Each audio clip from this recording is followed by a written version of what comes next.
यह वर्ष है जुबली वर्ष 2025 और इस 2025 में सिमडेगा धर्म प्रांत में क्रूसवीर धर्म प्रांतीय रैली का आयोजन किया। सामने आशा खेती के विषय पर अपना विचार रखने जा रही हूँ।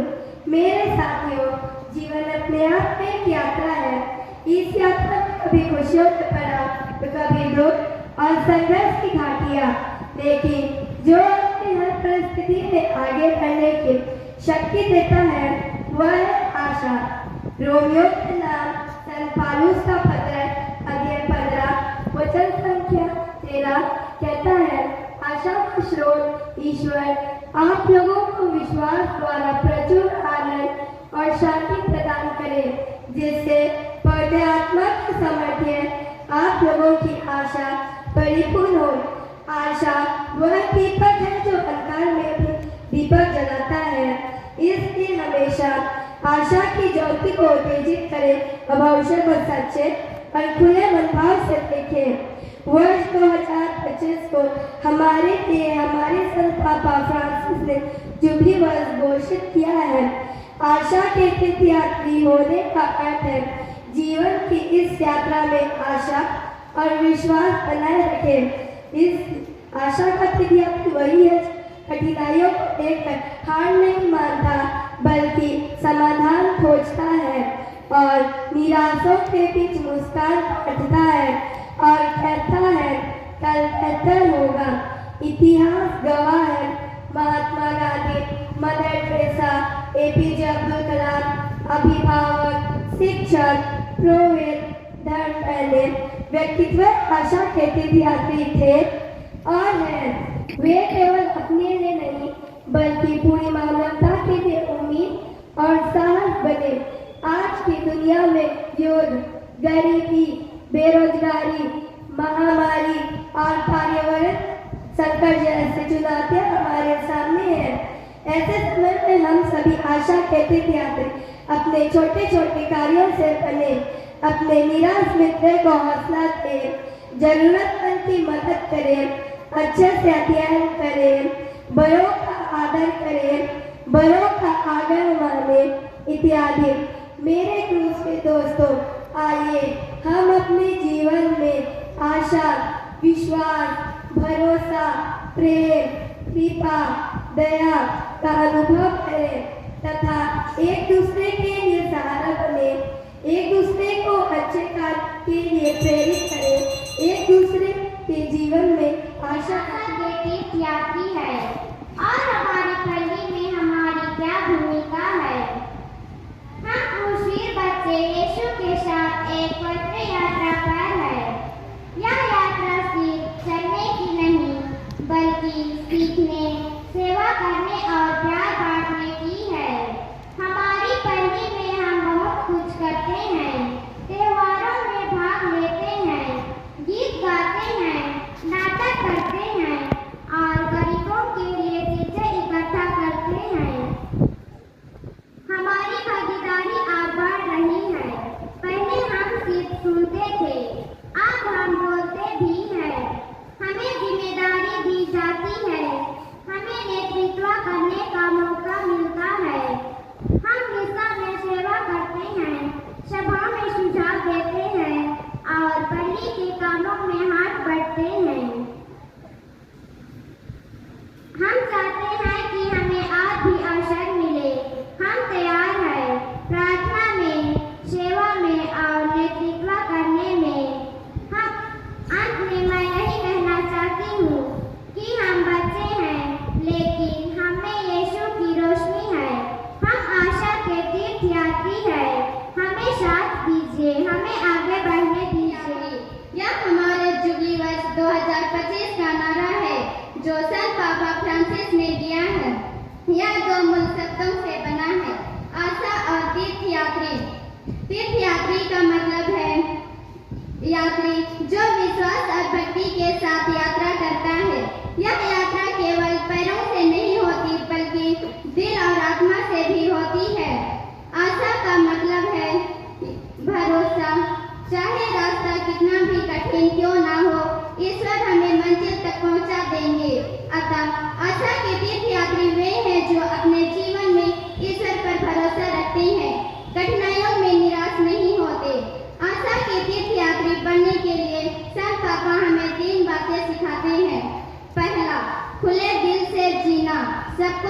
खाना, मेल प्रेम से रहना।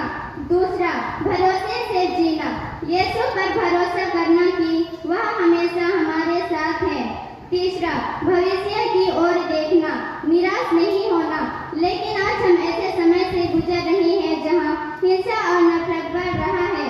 बच्चे और युवा आसानी से बुरी आदतों में फंस रहे हैं। यीशु हमें ऐसे ही समय में पुकारते हैं, बच्चों को मेरे पास आने दो, क्योंकि स्वर्ग राज्य उन्हीं का है। दोस्तों, हम छोटे हैं पर हमारे दिलों में बहुत बड़ी शक्ति है। क्या आपको पता है, हमारे डिजिटल युग में एक बच्चा था जिसे 7 सितंबर 2025 को संत घोषित किया गया। उसका नाम है संत कार्लो अक्यूटिस। वह हमारे जैसा ही था। वह कंप्यूटर और मोबाइल का प्रयोग करता था। वह दोस्तों के साथ वीडियो गेम और फुटबॉल खेलता था। फिर भी वह एक संत बना। क्यों? क्योंकि उसका दिल हमेशा यीशु से जुड़ा रहा। वह इंटरनेट का प्रयोग अच्छे कामों के लिए करता था। वह अनुशासन में रहकर सब कुछ किया। वे कहते थे, पवित्र यूखरिस्ट मेरे लिए स्वर्ग जाने का हाईवे है। तो मेरे क्रूसबीर साथियों, आज हमें भी कुछ अच्छा करके दिखाना है, एक नई उम्मीद जगाना है। तो आइए क्रूसबीरों के 4 हथियारों को याद करें और दृढ़ संकल्प लें। पहला, हम रोज दिन प्रार्थना करेंगे। दूसरा, पवित्र यूखरिस्ट में यीशु से जुड़े रहेंगे। तीसरा, दूसरों की मदद करेंगे। चौथा, और हर ईमानदारी और प्रेम से करेंगे। हम भी अपने माता पिता, परिवार और समाज के लिए आशा के तीर्थयात्री बनेंगे। धन्यवाद। तुम आशा की तीर्थयात्री हो। इस वाक्यांश में निहित गहराई को समझने के लिए हमें अपने क्रूस और आशा के प्रतीकों पर ध्यान देना होगा। मेरे प्रिय क्रूसबीर सपूतों, क्रूसबीर कौन होता है? मेरे क्रूसबीर सैनिकों, क्रूसबीर वह है जो विपरीत परिस्थितियों में भी अपने विश्वास और साहस को नहीं खोता। आशा एक ऐसा शब्द है जो हमारे जीवन में अत्यंत संभावनाएं और नई राह खोलता है। यही व्यक्ति आशा का प्रतीक बनता है। क्रूसबीर शब्द अपने आप में एक गहरा अर्थ समेटे हुए हैं। जब हम क्रूसबीर की बात करते हैं तो यह हमें संघर्ष, बलिदान और साहस की याद दिलाता है। वीरता का मतलब है वह व्यक्ति जो कठिनाइयों का सामना करता और दूसरों के लिए प्रेरणा बनता है। जीवन में कई बार हम कठिनाइयों का सामना करते हैं। ऐसे समय में चारों ओर निराशा फैली होती है। तब आशा ही हमें आगे बढ़ने की प्रेरणा देता है। क्रूसबीर की तरह हमें अपनी चुनौती को स्वीकार करना होगा और इससे सीखना होगा। आशा की तीर्थयात्री वाक्यांश हमें यह बताता है कि हर व्यक्ति के जीवन में कठिनाइयां आती है, लेकिन वही व्यक्ति जो इन कठिनाइयों का सामना करता है वह आशा का प्रतीक बन जाता है। आशा एक ऐसी भावना है जो हमें प्रेरित करती है, हमें आगे बढ़ने की ताकत देती है। आशा का तीर्थ केवल एक मंजिल नहीं बल्कि एक यात्रा है। इस यात्रा में हमें अपने भीतर की शक्ति को पहचानना होगा। क्रूसबीर की तरह हमें अपने विश्वास के पल पर निरंतर आगे बढ़ते रहना है। यह संघर्ष ही हमें मजबूत बनाता है। क्रूसबीर केवल व्यक्तिगत स्तर पर नहीं बल्कि सामूहिक स्तर पर भी प्रेरणा देता है। जब समाज में ऐसे लोग होते हैं जो अपनी सोच और कार्यों से लोगों को प्रेरित करते हैं, तब वे आशा का संचार करते हैं। जब चुनौतियों का सामना करते हैं, हम आशा के संदेशवाहक बन जाते। हमारी छोटी छोटी कोशिशें दूसरों में भी आशा का संचार कर सकती है। हम सभी जीवन की कठिनाइयों और चुनौतियों का सामना करते हैं। ऐसे में आशा ही हमें सबल प्रदान करती है। यह वह दीपक है जो अंधकार में भी हमें मार्गदर्शन करता है। आशा का तीर्थ करना अर्थात हर परिस्थिति में सकारात्मक दृष्टिकोण बनाए रखना हमें साहस और प्रेरणा देता है। जब हम अपने सपनों और आकांक्षाओं को पूरा करने के लिए प्रयासरत हैं, तब हम आशा की तीर्थयात्री बन जाते हैं। यह यात्री कभी आसान नहीं होती, लेकिन यही तो इसकी सुंदरता है। मुश्किलों का सामना करते हुए हम अपनी भीतर की शक्ति को पहचानते हैं और नई ऊंचाइयों को छूने की क्षमता विकसित करते हैं। आइए हम सभी मिलकर इस क्रूसफिक की भावना को अपनाएं और अपने जीवन में आशा को जीवित रखें और हर एक संघर्ष के रूप में चुनौती को स्वीकार करें और आगे का साहस ना छोड़ें। धन्यवाद। बहुत बहुत धन्यवाद। साथियों, हम सब जीवन की इस यात्रा में तीर्थ यात्रा नहीं है, हम आशा के तीर्थ यात्री हैं। ऐसे यात्री जो विश्वास, प्रेम और उम्मीद के दीपक लेकर चलते हैं। आशा के तीर्थ यात्री 2025 के खातने जयंती वर्ष का मुख्य विषय है। यह स्वर्गीय संत पिता फ्रांसिस द्वारा शुरू किया गया एक विचार है, जो विश्वासियों आशा की लौ को जलाकर शांति का निर्माता बनकर अपने आसपास के लोगों को प्यार से देखभाल करने का आग्रह करता है। पवित्र द्वार के खुलने के साथ जयंती वर्ष के मौज के मार्ग और एक नए जीवन की प्रतीक है, जिस पर तीर्थयात्री विश्वास के साथ यात्रा करते हैं। तीर्थयात्रियों विश्वास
बनाए रखे और आशा के तीर्थयात्री के रूप में न केवल अपनी आध्यात्मिक यात्रा को मजबूत करे, बल्कि दूसरों के प्रति दया, करुणा एवं प्रेम के